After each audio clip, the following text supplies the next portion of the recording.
Hoy vamos a hablar con la gente de CAST.AI. CAST.AI es una herramienta que ha patrocinado varios de mis videos, pero a pedido del público hoy vamos a realmente a probar el servicio y vamos a ver qué puede hacer. Esta entrevista está en inglés, pero como siempre va a tener subtítulos, ambos en inglés y en español, que lo pueden elegir haciéndole clic acá abajo en la ruedita de YouTube y elegir el subtítulo en español. Así que no se la pierdan porque tiene una perspectiva muy interesante con respecto a la administración de los workers en Kubernetes. Así que bueno, no se las hago más largas, simplemente vamos y veamos este video. Okay, so here we are with Leon and Anthony. Can you guys introduce yourselves? Anthony, you want to start? Yeah, of course. Hi there. My name is Anthony Velasco. I'm a technical support engineer here at CAST.AI, and pleasure to be here. Yeah, and I'm Leon Cooper. I'm the Chief Technology Officer and one of the co-founders of CAST. Awesome. Okay, let's go right into it, and maybe you can show me a little bit more about CAST.AI. Yeah, so Paulo, I'm going to take you through kind of the customer journey as like a new customer would experience the product for the first time, and like point out where the value is and what you can expect when you're using the product. So what I've done is I've created an EKS demo cluster here. I mean, just a simple cluster, the way that a customer normally would through just a standard command line tool or Terraform through the console, using the AWS kind of standard cluster details. I've picked node type M5, I think extra large. Yeah, M5 extra large, which is kind of a typical node instance. And I've deployed an application to it. So if you look at my kind of Lens environment, you'll see that I've got a bunch of pods running various services. We can probably look at it. I've got, kind of 5 replicas of a bunch of different microservice, including a currency service, a checkout service, payment service, shipping recommendation, and so forth. So just a very typical environment for a small web application that would be running kind of in a service-oriented architecture. Now, my goal is to figure out, could we actually save any money? Is this the right size of cluster? What kind of computer should we be in the cluster? Can I use different type of instance life cycles for this type of cluster? So I want to walk you through that whole experience, all the way from kind of a read-only recommendation mode to an active auto-scaling mode where our product actually takes over and shows you how we can save you all the money. So let's do that. Awesome. So the way we do that, we start. This assumes you're logged into CAST, which is a really easy process, like a one-click SSO. And then this is the main dashboard screen. When you don't have any clusters connected to it, we give you a demo cluster. So there's actually a guided tour that you can take in the product. You can navigate through, and it'll show you. But I'm going to actually show you with a live cluster in this particular example. So I'm going to go ahead and hit the connect cluster button. Now, normally our customers do this through Terraform. So Anthony, for example, is guiding many customers kind of through that Terraform process. But because we're kind of doing this in a UI-driven demo, I'm going to just show you from the console. So at this point, you need to pick a K8s provider. So EKS, AKS, GKE. We now support OpenShift and also COPS as well on AWS specifically. I'm going to choose EKS, click on next. And all that's going to do is give us a small thing to run in Cloud Shell or in your environment. It's a small deployment that we run that collects data about your cluster. So let's run this and I'll explain what it does in the meantime, right? So I'm connected here to the cluster. I'm going to hit run. And this is going to go and hit the deployment. And while it's coming up, Paulo, did you have any questions? This is all kind of making sense so far? Yeah, all good so far. Maybe you can answer this later, but my first question will be, why do you need to choose the provider? Because at first seems like you can select like EKS or GKE, and I'm guessing that for both of them are going to be like the same process, right? To run a kubectl command. Obviously, I see right there that it says provider EKS, so I'm guessing it's kind of a configuration for your agent to be able to connect to the different APIs. Is that the difference? Yeah, so that's a great question, Paulo. And the feature for kind of auto detection of the cluster technology is still pending. So right now we have to inject some environment variables that are like, for example, like on AWS, we need to inject the account ID and a couple of other environment variables, and then For GKE, it's a different configuration. And so this just allows us to do an easy switch for the type of environment variables we need to populate. Awesome. Okay, so it's basically done. I'm going to hit I ran the script, right? And it says the demo cluster is fully connected. Okay. And then you'll actually see my little demo cluster come up. And I want to walk you through. So you can see the dashboard already starts to show you, hey, you have a total of across all of your clusters, and there could be hundreds. You have 6 on-demand nodes, 0 spot instances, 0 fallbacks. I'll explain what that means, and kind of the total of CPU and memory provisioned across all your full estate. And that actually shows you how much the cluster is costing. But we can go into the details here, and we can see some interesting details about what your cluster should cost. And I'll start walking you through. So there's a lot of information here. Let's just take it step by step. And by the way, Paulo, this is all free for customers to access. They can run this all day, any day, and we won't charge them anything for it because our whole read-only reporting suite is currently at no cost for customers.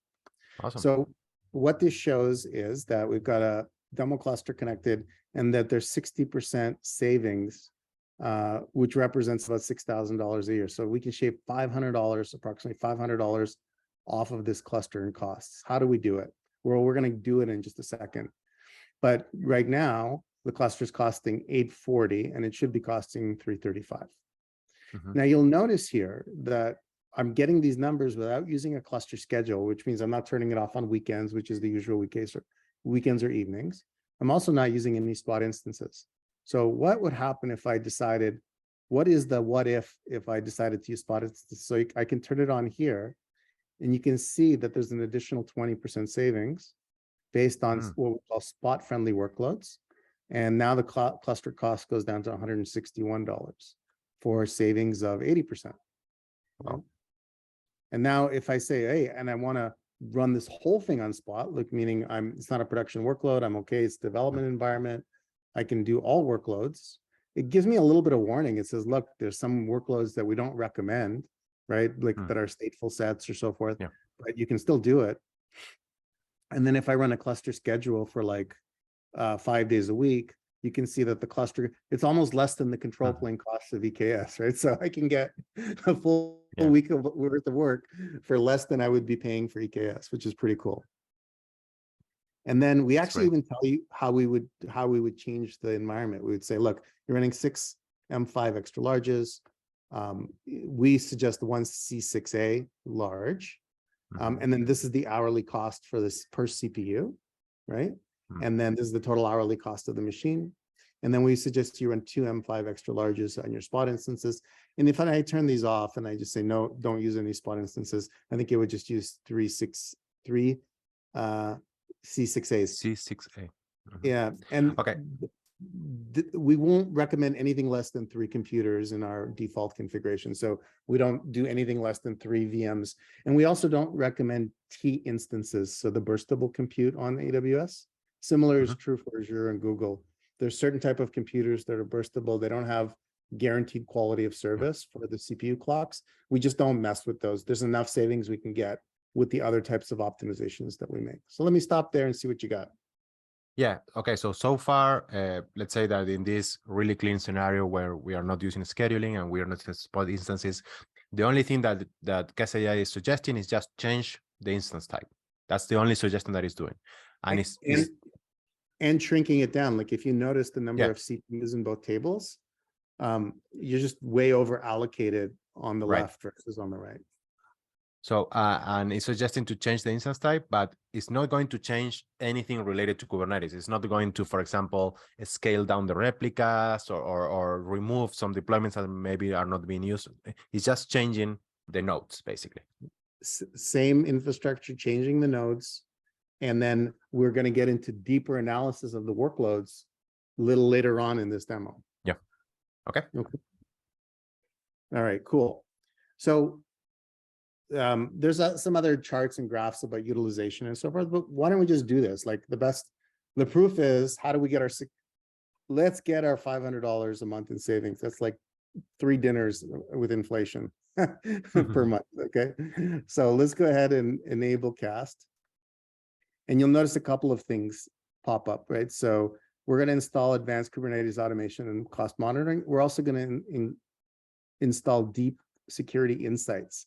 So there's also a whole security suite that you're getting kind of out of the box here, which will tell you about container vulnerabilities and best practice violations. I'm going to walk you through all of that in just a second. Okay. I'm sure we have some vulnerable container images as part of this. So this deployment actually uses a cross IAM role. So we have a cross role. So we publish a specific role. That role is assumed on the customer side, and then the ARN of that role is pumped. So we never actually see any secrets or keys that come across the wire. It's all maintained in the customer environment. So let's go ahead and run this. And it's going to run a few things. So what's it installing? So the first thing it's going to do is validate the access. Then it's going to create the role that we just discussed. Now it's going to start, and then there's some security group work, instance profile work, and then it'll attach those policies and it'll start installing some important components. So what are those components? The first one is a cluster controller. So the cluster controller is basically responsible for in Kubernetes operations that we need to perform during scaling. This is really important when we have to drain nodes, for example, when we have to move workloads. The cluster controller is the thing that does that. The next thing we do is we install something called a spot handler. So this makes sure that we get the spot signals for any AWS signaling that gets sent our way. We install our security agent, which is called KVisor. And all of these things, once they're installed in the CAST.AI namespace, we send the ARN back to our mothership or back to our console, and then we're ready to start working. And then on our documentation, we have all of the different permissions that a customer kind of needs to expose, like for us to create in our role.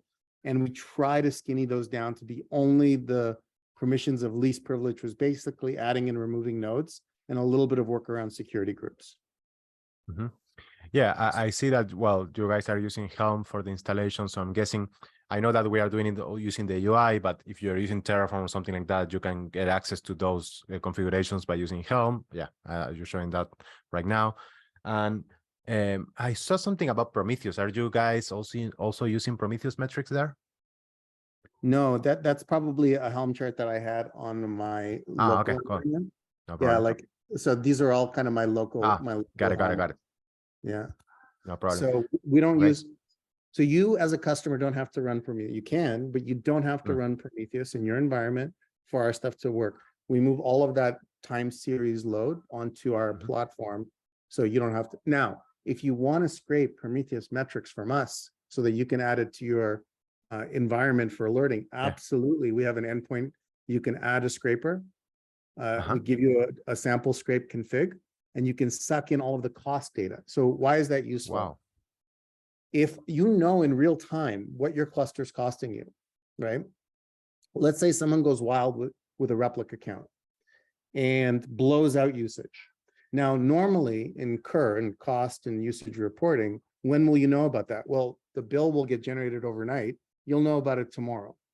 But if real-time utilization goes up and we can spark up an alert manager alert for you in real time based on the cost of the cluster, that's an immediate win. Like, you immediately know when you've blown your budget.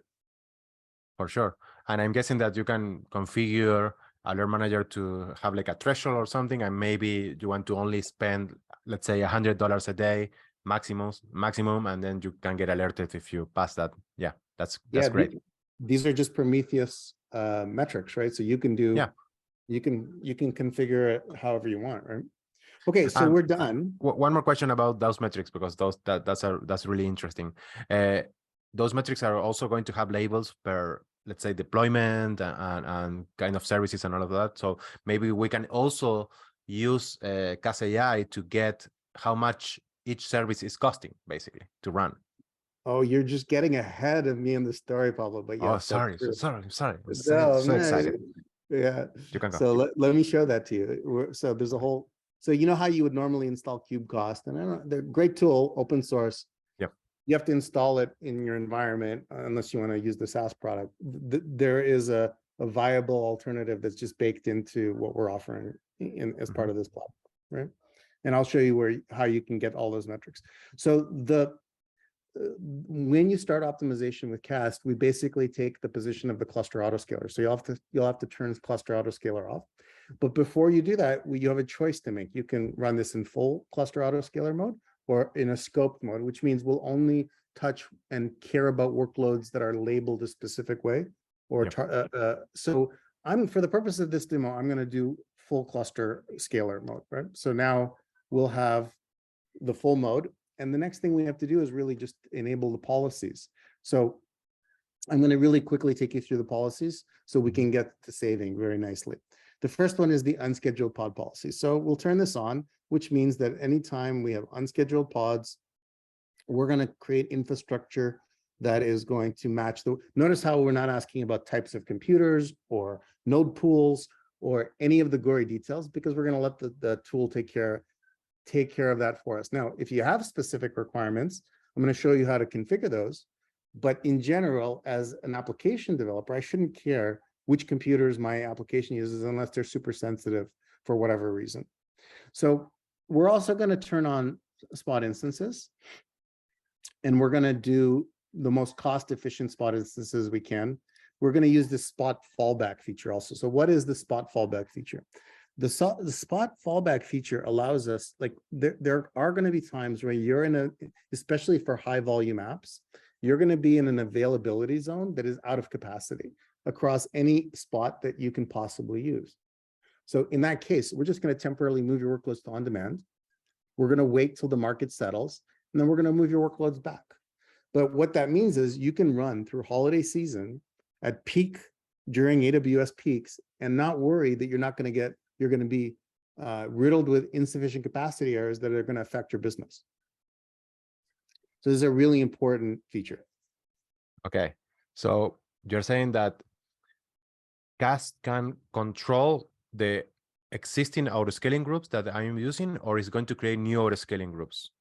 Oh, that's such a great question, Paulo. We don't actually use your autoscaling groups or create new ones. Exactly. We don't have any concept of autoscaling groups. Why is that important? Because we don't believe in these homogeneous clusters. We don't think of it as stacks of one type of computer. We're going to use the computer that you need at the moment. And we're just you're going to hit the API and create a new instance. No autoscaling group in the middle. Exactly right. There's no, what does that mean to you? As a user, our reaction time to new requirements is a 15-second resolution. That means within 15 seconds, we recognize, we start spinning up infrastructure. That takes about 60 seconds, and we're done. And how are you handling, for example, launch configurations? How do you create an instance and join that to the cluster? Yeah, that's a great question. I'm going to show that to you in just a second. Okay. Let's finish this off right now. So I'm also going to turn on the node deletion policy. Now, our node deletion works in such a way that we never look at a node that has any workload on it and say, oh, that node is underutilized. We gotta get rid of it. So that's destructive, and we don't like that. We want to move the workload before we make a destructive decision. And you'll see that when I save the changes in just a second. You see this little evictor component that we've got at the bottom? Mm-hmm. So the evictor is our bin packing component. And what our bin packer does is it runs simulations in the background. Will these workload configurations fit on other nodes? Yes or no? And we target the most expensive infrastructure you have in your cluster, and we actively drain and evict those nodes first, making sure that all the workloads land. Only when the node is empty does node deletion kick in. So very important. In CAST, only empty nodes get deleted, which means there's no intermediate workload disruption. We don't have to wait a long time for the drains to occur because we've already done that work ahead of time. Mm-hmm. So that's it. Like, we've set all of our policies. I'm not going to set cluster limits, but Pablo, I want to answer your question on configuration, launch templates. So we have this concept of a node configuration. There's always a default. I'm going to add a config. Well, let's look at the let's add a new configuration and I'll show you. I'm going to give it a name. I think I spelled your name right, Pablo. Yep. And then a couple of things. So the first thing, we think about the configuration a little different than the launch type. The first one that's important for us is the root volume ratio. for every CPU, how much ephemeral storage do you want on the node? So I'm just going to add like 5 gigs, for example. So, and then that idea here is as your nodes grow vertically, the number of CPUs, you want to add more ephemeral storage so that your logs can fit nicely on those larger nodes, right? Then we ask you for a subnet config, a security config, an instance profile config, any instance tags, your image. It could be a CAST provided image. It could be a separate EKS or some special type of image. You can specify the runtime, Docker containerd. It's containerd by default on our platform now. And then you can go into advanced settings. So for example, you can specify the init script, the Docker config, the kubelet config, DNS cluster IP, SSH keys, on and on, right? So, and then the nice thing is you can match these later on in the system like Lego blocks. So you can build some of these specialized configs and then match them with this thing called node templates, which I'll show you after we save the money. So I really want to save you some money today, Pablo. So I want to show that to you first. And then we're going to get to some geeky stuff. Is that cool? Yeah. Okay. Awesome. I'm going to leave. Did you have any questions about the node configuration, by the way? I do have a ton of questions, but we can go over them after the savings. Okay, awesome. So remember I said like, hey, and this is our dashboard. So we've got 6 nodes, 0 of them are CAST managed right now. They're all EKS managed. There's 56 pods scheduled, 0 unscheduled. But you notice how much CPU overhead there is, and certainly how much memory overhead there is. I mean, just wasting a ton. So how do we get to savings quickly? Well, the way we get to savings quickly is we're going to run this process. It's called a rebalance process. So what this does is it looks at the workloads across all of your nodes, and it sees if there are any problematic ones, anything that are breaking rules, that are using non-standard labels, basically anything that is a suboptimal kind of pod level configuration that we can't scale against, right? But in this case, this is a pretty clean environment. And it says, look, I'm going to recreate this cluster for you, and I'm going to do it against 55 pods, and I'm going to generate a plan. Now, before I do that, I want to show you one thing in the workload, because remember, we did turn spot instances on, right? So in our configuration. So if I go back to my Visual Code environment, I want to show you this kind of interesting annotation. Okay, so I've added a toleration here in the specification, scheduling CAST.AI /spot, which means that this workload is okay running on spot. It doesn't insist on it, but it's okay with it. So there's a couple of these in here, that there's a couple of services that are okay with running spot. So what that means is that when I run my rebalancing, those annotations are going to get picked up, or those those tolerations are going to get picked up, and we're going to generate a plan that actually has some spot instances in them. If we didn't have any of those tolerations, it would be 100% on demand, right? So, this is a great example. So remember, we have 840, 96 on the left. That's what we currently pay on the left in blue, and what we want to pay on the right in green. And it's a little lower than we originally anticipated. Why is that the case? Well, it turns out that there's this. Are you familiar with this INF1 instance type? Never heard of it, right? Nope. That's the freakonomics nature of spot instances. So if you Google it right now, INF, it's a Amazon Inferentia processor. What it is, it's a standard M5 machine. They've got a special chipset on it. We don't care about that chipset. We're not going to use that SDK. No one needs it right now. But the market has really priced down these to 1.6 cents per hour per CPU. We want to take advantage of that. Now, 3 hours from now, it might be a different type of computer, and this won't rebalance the same way. But right now, this is the market price the market clearing price we're going to take advantage of. Okay. The savings report that I showed you first doesn't take into account kind of the price fluctuations, because we don't know when you're going to rebalance your infrastructure. So it's only when you get to this rebalancing screen do you really get the goods as to how much you're going to pay. And it's going to be plus or minus a few bucks, but in this case, we're doing better. So I'm going to hit the rebalance button, and rebalancing happens in 3 stages. First, we create all the new infrastructure, all the new nodes in the environment. We do that in parallel. We make sure that the nodes join the cluster, your configuration's valid, all the good stuff. Then we start draining your workloads to land on the new infrastructure, but we do that respecting your pod disruption budgets. So I'm sure a lot of your users and your listeners use pod disruption budgets. They're a fantastic feature, but we have to take our time draining in order to respect those. But once we actually get through the draining process, all the workloads are on the new machines, we can then go and destroy the old ones. And that's what the third phase of rebalancing is doing. We have customers that run this kind of rebalancing once a week, once a day, never, because they're happy with the Evictor's bin packing performance. So there's all kinds of configurations that you can use for the rebalancing tool set.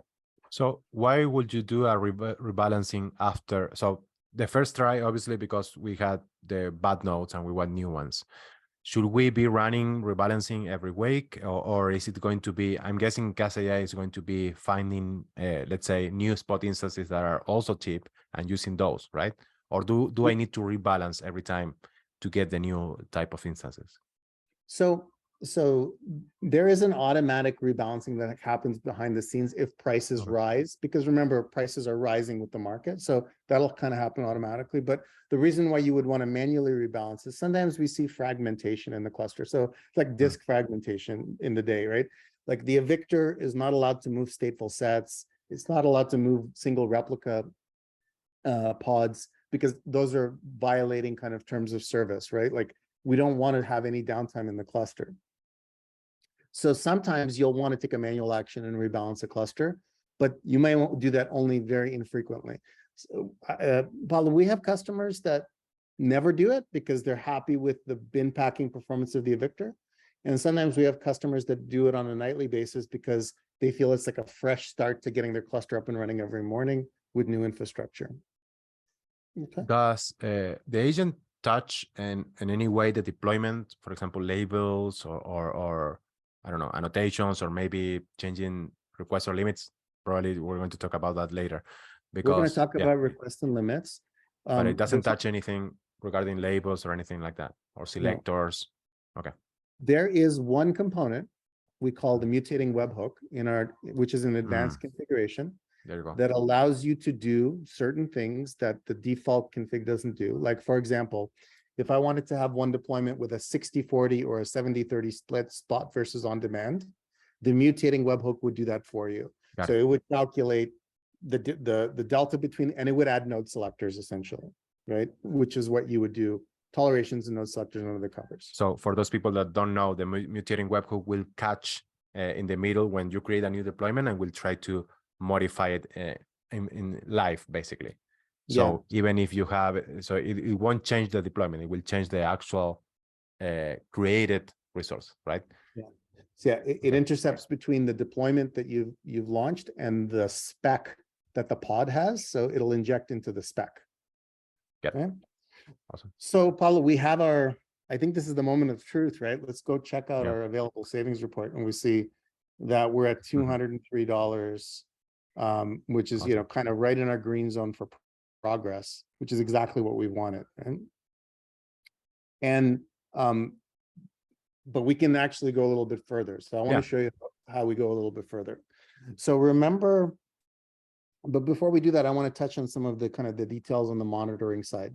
So let's switch gears for a minute and let's go into the monitoring. And again, I want to remind folks that this piece is currently there's no cost to using this tool. You can just start using it. So I haven't paid anything to do this, but so far. So you can, for all of the rebalancing stuff, that is a paid feature. Okay. But for all of the monitoring stuff, that is and we are actually, there's a sneak peek. We are going to be introducing a new tier. I can't talk too much about it, but there will be the ability for you to do this on small clusters at no cost. Awesome. Everything that I've shown you. Okay. So what do we have on the cluster monitoring dashboard? So we have a current monthly spend, we have a forecasted spend, daily average, and then we have cost per resources. And we break resources down by CPU and memory, because memory is a lot cheaper than CPU. We want to show you the kind of the activity on both. And then you have the ability to kind of look at different time frames within the window here. We also show you like the cost of a provisioned CPU and the cost of a provisioned gig of memory. So right now I'm paying $21.75 per CPU per month, and I'm paying $3.03 per CPU per month. And then you'll see that I can do this by daily cost, I can do this by hourly, or I can do this by monthly cost, right? So now you'll see that in this chart, I've got, obviously I haven't spent any money in previous days, but on 3 of 5, I've got 26.62 spent. And you notice when I mouse over it, I've got some of this as the spot cost of spot instances, and some of it is the cost of on-demand. Well, because the cluster has been running on demand most of the time, the spot instance costs haven't accumulated it, but you'll see that kind of shift over time. And then we can go even deeper. So for example, we can go into a workload analysis. And in the workload analysis, I can actually sort all of my workloads by cost. So I can say, okay, well, my currently most expensive cost is my currency service, right? And this is my breakdown memory CPU, cost for spot, cost for on-demand, the number of replicas that I run, great.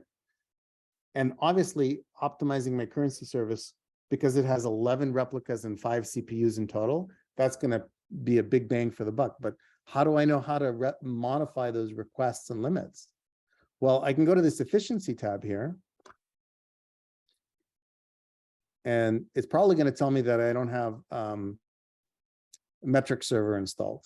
So we got to install metric server. So look, live demo, things happen. Let's install metric server. I think I have it here. Let's see. So 1 second.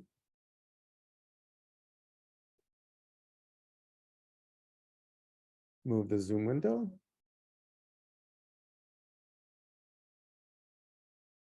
Okay, and now we'll have, so let's come back to this in a couple minutes, and we'll see how metric server picks up and actually shows us the requests and limits efficiency scores for each one of these deployments, right? So the idea here is that it's going to show you, well, the usage as you said, but guessing also going to try to recommend changes. It's going to recommend changes. Now, this is where you say, well, why can't it set requests and limits for me automatically, kind of like vertical vertical pod autoscaler. Cluster right? autoscaler. Yeah, we have a different philosophy. We don't want to mutate requests and limits because we think it's a core value that really belongs in the repo, in the Git repo. So we're going to recommend these in the short term, and then in the long term, we want to help the DevOps engineer by submitting pull requests to allow the requests and limits to change in the action, so that it works with Flux and it works with basically all of your CI/CD. So we want to break those limits just in the middle of the workflow. If that makes sense. Yep, makes sense. So I'll show you. Let's see. I probably hasn't picked up yet. It probably it has picked up yet. Okay, cool. Let's wait a little bit and see. But the first thing you'll notice, there are certain things that don't have, like the metric server doesn't have requests. So anything that doesn't have, that has this little orange little thing is something for you to worry about. And we should have requests and limits set. But what's really interesting is I can sort this CPU high to low, and you will see that my currency service is currently using 4, and the waste is like really, really high. So if I click on this workload, you'll see it only has an 8% efficiency score. Why is that? Well, we just started collecting the metric, but you can see that we are requesting half a CPU per replica, and we're actually using we're actually using less than a millicore, right? And then the same is true for memory. So both are wasted. And then it actually tracks this in aggregate by day for you, so you can see how the efficiency score is changing over time. Yeah, I was about to say that probably depending on the kind of traffic that you're getting, maybe during weekdays you get a different readout. So probably it's going to keep that in mind, I guess. Yeah, it keeps it in mind. It also aggregates across your HPA, right? So if your HPA is shrinking and growing your replica count, there's likely a natural cap on what you need. Like PHP apps will only ever use one CPU unless you run multiple replicas of multiple processes of Nginx, right? So like there's going to be this natural cap of CPU and memory that your apps will use. And our goal is to figure out and give you a safe setting, like in the 90th percentile. What's cool about this tool is it draws the line for you. It shows you, look, over the last 14 days, here's what you've used. Here are your spikes and valleys, and you can, as an engineer, make a decision how safe you want to be. But it's definitely not where we have it set right now. So with time, we would see how this evolves, how this graph evolves. And this kind of graph is a pretty cool way of representing the visualizing. So is the intention to give access to this dashboard to developers as well, so they can go and check those metrics? I know that you can get them back into a Grafana, for example, but I'm guessing that you can have some kind of different permissions to different kind of users or something to allow them to see these metrics, but not rebalancing the cluster or something like that. Yeah, like if you go to my organization here, Pablo. Yep. Like I only have me in here, but you can invite new members and you can give them a viewer role. And then we don't have a limit on number of users you can have. So you can invite all your developers here and let them see. What we don't have right now is we're working on is scoping that view by cluster. Because right now this is aggregate across your whole organization. So you see all clusters details. Yep. Okay. Cool. So let's go back. I want to show you one more thing kind of before we wrap up. And I wanted to show you two more things before we wrap up. The first one is the security report. So we report right now, we have two types of things that we look at from a security perspective. We have this thing. Are you familiar with like the CIS benchmark testing? Yeah. So we're a CIS benchmark certified vendor. So we're currently testing against benchmark version 1.2. And we'll tell you all of the resources and what violations they have. So let's look at this high piece right here. It has the admission of containers that wish to share the host network. So there's two resources that are trying to share the host network. Those are considered high vulnerabilities and the violation of best practices against CIS. You can look at the resources and fix this. They happen to be both AWS daemon sets, so not much you can do about these two pods. But it would tell you when there's others. Like, and for example, if and can you like whitelist those two, let's say, so you won't complain anymore? Yeah, let me see if we have the whitelist. But no, I guess it's an imminent thing that's coming. But you can see here resources with issues. We have cluster roles and role bindings, and this is like access to secrets based on namespace. So and then for all of the checks that we only show you the checks that failed. Sometimes you have nothing that is failing. In the case of these, and we'll just show you that you're passing those guys, right? Yeah, I love that. For example, you had some for best practices because you forgot to set the readiness proof or something like that. That's great. Now let's go to vulnerabilities. Cool. So we have so now I've got here are all my containers that have affected resources, and then I have the severity of vulnerabilities: high, critical, high, medium, low, and none. Right. So look, I've got 42 criticals against the recommendation service. Come on, have to fix that. So we got to fix it. So, but I can do this. I can break it down, and I see I've got 3 at the operating system. 39 at the operating system level and 3 at the app level. So if I open the operating system vulnerability, I can see all of the packages, right? Wow. And this is the argument for slimming down your images, using imageless containers, because I guarantee you, I probably don't need the APT service on this container, right? And there's an argument to say you don't need bash and bin right? And then at the app category, I see the libraries that are installed. Like, look, I've got PyYAML installed here. It's got 3 critical vulnerabilities. Right. And then I can look and I see that the fixes are actually available to patch. Here's the beautiful thing, Pablo. We don't only do this for public images, we do this for private images as well. So if you've got private images in your repo that are installed in this cluster, our KVisor tool will do the scan locally to your cluster and report the vulnerabilities back to the dashboard, and you can fix them from there. So image scanning for private images is built in. We don't actually need access to your private repo. We'll do it right inside of your cluster. We'll do the work right inside of your cluster. There's a lot of exciting work that we're doing on the runtime security side to detect runtime anomalies, because we generally find that Kubernetes security is years behind cloud security in general, much less mature. And we want to get everyone up, like security is a democratization, right? Not only big companies deserve to be secure in their environments, right? So, awesome.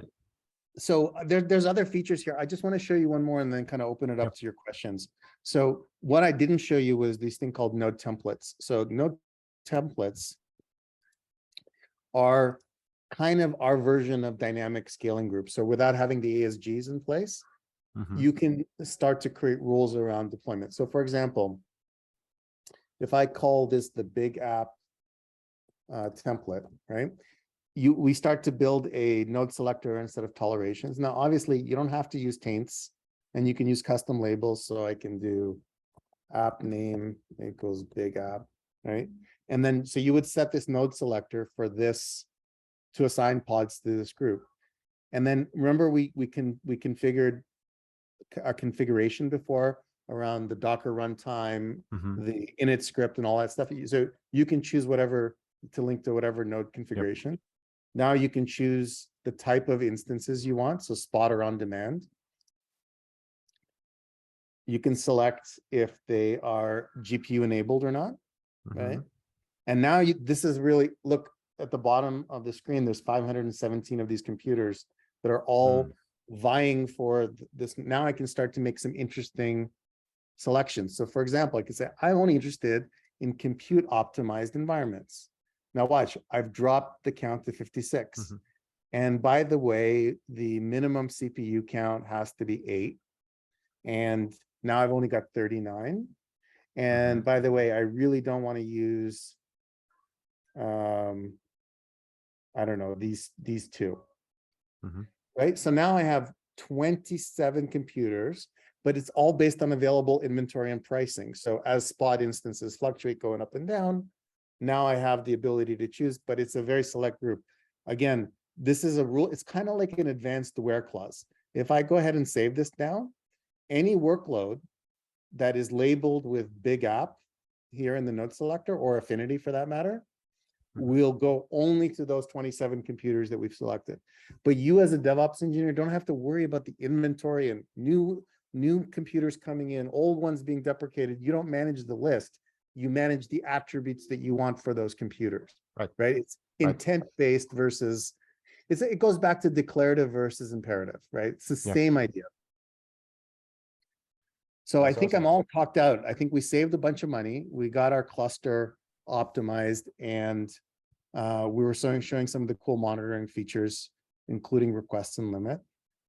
So I think we should open it up to questions.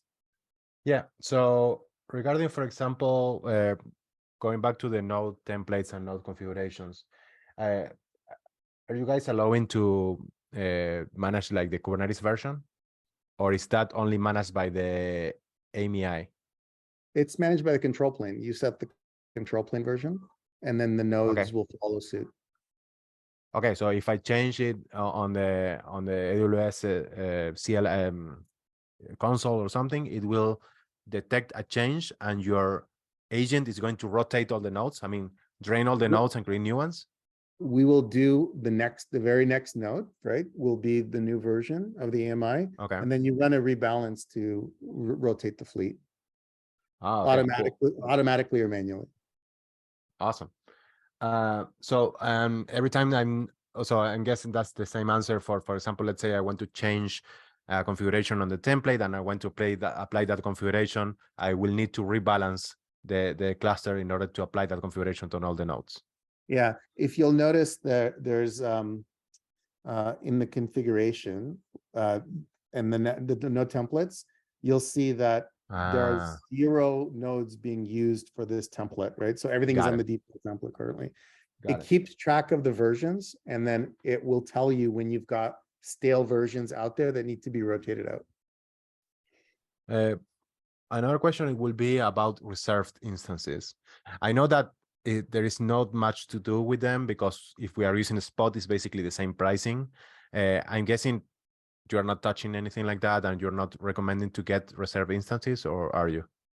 Yeah, that's a great question, Paulo. So spot is actually cheaper than reserve, because if you look at the average reservation, it's like 60% off. You commit for 3 years, you put money down, and you might get to 70%, right? Inflation. Yeah. And what's interesting about reserve, you're actually working against Moore's law. Like, so what's Moore's law? Compute power gets cheaper every 2 years, 18 months by half, right? But if you've reserved pricing from a year ago, you're actually losing money in year 2, even though you're paying the same. So here's my philosophy on reserve things. I look at it as a necessary evil. Of course, like, you're going to have stateful sets that you don't want to take a risk on spot, like a database that's running, or any other, maybe Vault, a console. These are all stateful applications.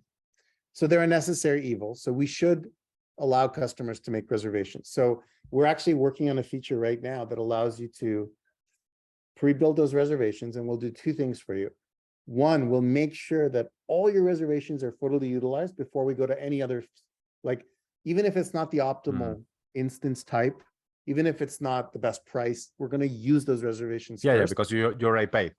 You've already paid. Exactly right. You've already paid. The second thing we're going to do for you is we're going to make, as your reservations come to expiry, we're going to make recommendations as to what you should reserve. So with AWS, you have this interesting philosophy: savings plan, and then 2 types of savings plan, and then reservations. Customers tend to the savings plan because they get most flexibility. But what happens there? You get the least discount. You get the worst discount with a savings plan, but you get the most flexibility. But what if you knew exactly what you were going to use, because you have historical data to prove what you were going to use and the application is stable? Then you can go to the biggest reservation discount, not use savings plans. If we could recommend the right type of computers for you, that would be the ideal situation. So this upcoming feature, which is going to be delivered this quarter, we're going to not only fully utilize your reservations, we're going to also, as they come expire, we're going to recommend probably a smaller number, but the right reservations for you to use. Awesome. One more question I have about alerting, because you said that, for example, because we have these new metrics, we can get Prometheus alerts, basically. But one of the things that I was concerned about when you show me that security report is some of the vulnerabilities, right?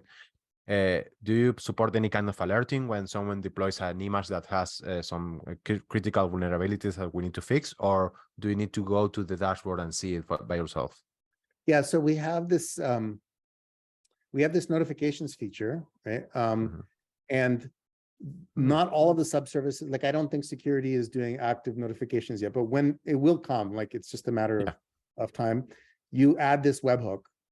So if you want it in Slack, if you want it in PagerDuty, and we have different templates for, for different things.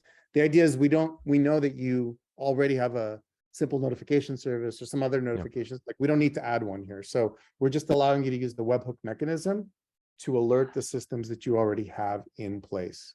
And so I don't have any notifications here, but that would be true for CAST having issues with its components, security alerts, cluster failing to scale, cost jumping to ridiculous levels. It would just fire these webhooks, which can go right into PagerDuty for you. Okay, so I have 2 more questions. We can finish. So my first one is, what are the requirements to get the best results when I set up my cluster and use CAST.AI? Yeah. Open-mindedness, I guess, Pablo, is the number 1 requirement. Engineers have a very specific mentality. They built their scaling groups in specific ways. And a lot of folks think that, like, only they can tune their environments to meet the needs of the application. And if it's tuned any other way, it's going to break. I guess that's the thing that customers are often their own roadblocks for optimization.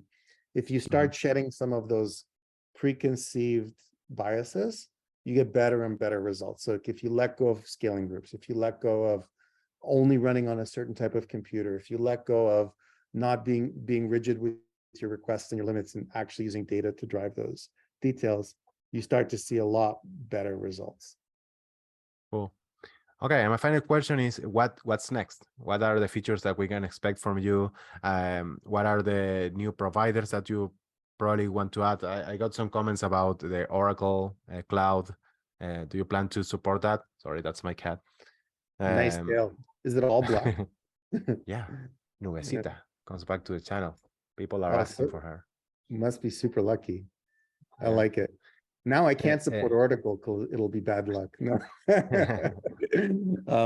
So the next one we're working on is OpenShift full optimization, because OpenShift is currently running partial just the read-only piece, the reporting piece.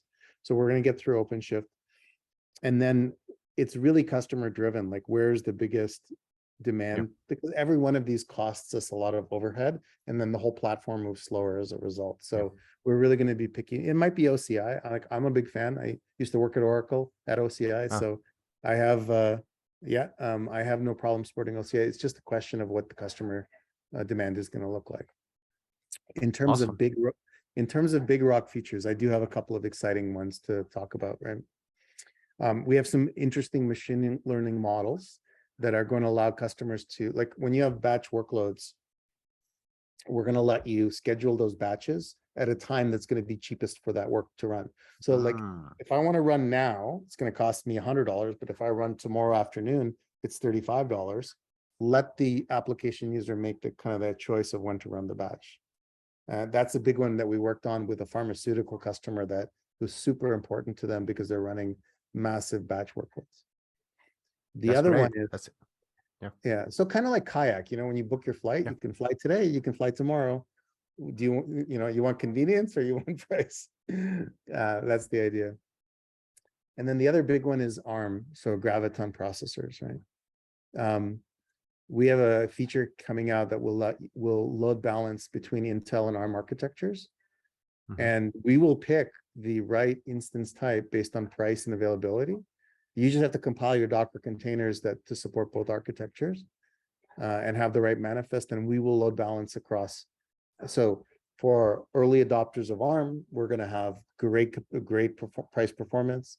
And then for folks that are just want to test it, you'll be able to test it early and across all three clouds. And Google, Azure, and AWS all have different kind of levels of ARM commitment. But we really feel, look, it's going to save the customer money. It's going to run cooler, so less power, and it's going to run actually faster than Intel processors. I think in general, this is like a huge win for customers and the environment. Yeah, for everyone. Okay. Yeah. And we talked about the reserved instances. There's other big features coming, but I think those are like some interesting big rocks that we just touched on. Awesome. All right, Leon, this was great. I really, really, really like this product. I definitely going to recommend it to use it on my company. I know that this is a collaboration between your company and my channel, but I don't need to say this, and I really like it. I really like it. I think it's really cool. You're doing great things about it. So congratulations, and I hope you get even better. Thank you, Paulo. We really appreciate it. And yeah, we're like we've been around for just a few years now, but like the level of customer adoption has been amazing. And if we didn't have the feedback from really diehard Kubernetes users, we would just be in a very different place. So we really appreciate everyone's feedback. All right. Thank you, guys. See you around. Thank you, Paulo. Bueno, muchísimas gracias Leon y la gente de CAST.AI por mostrarme el producto, porque por más que yo esté patrocinado por ellos y este video ha sido patrocinado por ellos, me parece que es una herramienta bastante interesante y cambia bastante la perspectiva de cómo administrar esos nodos. Como dije al principio, ya no usamos más lo que es autoscaling groups y dejamos de pensar autoscaling groups como un grupo homogéneo de nodos y simplemente administramos los nodos que necesitamos. O sea, si necesitamos un nodo más grande, vamos a pedir un nodo más grande. Si necesitamos uno más chico, o si el nodo más barato está disponible, vamos a cambiar a ese. Sé que esto también lo puede hacer Carpenter, es una herramienta que quiero hacer un video, pero en este momento Carpenter solamente soporta EKS, si no me equivoco. A diferencia de CAST, que soporta todos estos proveedores, que incluso van a meter más proveedores como OpenShift y como dijo Leon. Así que bueno, pruébenlo porque me parece la verdad bastante interesante. La versión gratuita sirve bastante para en modo read-only. Dijo Leon ahí que para cluster chico le van a empezar a extender esa funcionalidad a la versión gratuita. Así que la verdad que no tienen nada que perder, pruébenlo. Así que bueno, eso fue todo por hoy. Espero que hayas aprendido algo nuevo. Suscríbete para más videos, dale me gusta si te gustó. Dale no me gusta. Si en lugar de usar CAST.AI, usas ChatAI. Sí, vamos a hablar de ChatGPT. donde le decís, che, mirá, necesito tener un nuevo servicio, lo voy a poner acá, ¿qué no me recomendás? Y CAST.AI te dice, che, ¿que sos argentino? Con argentinos yo no hablo. ChatGPT odia a los campeones del mundo. Debe ser francés.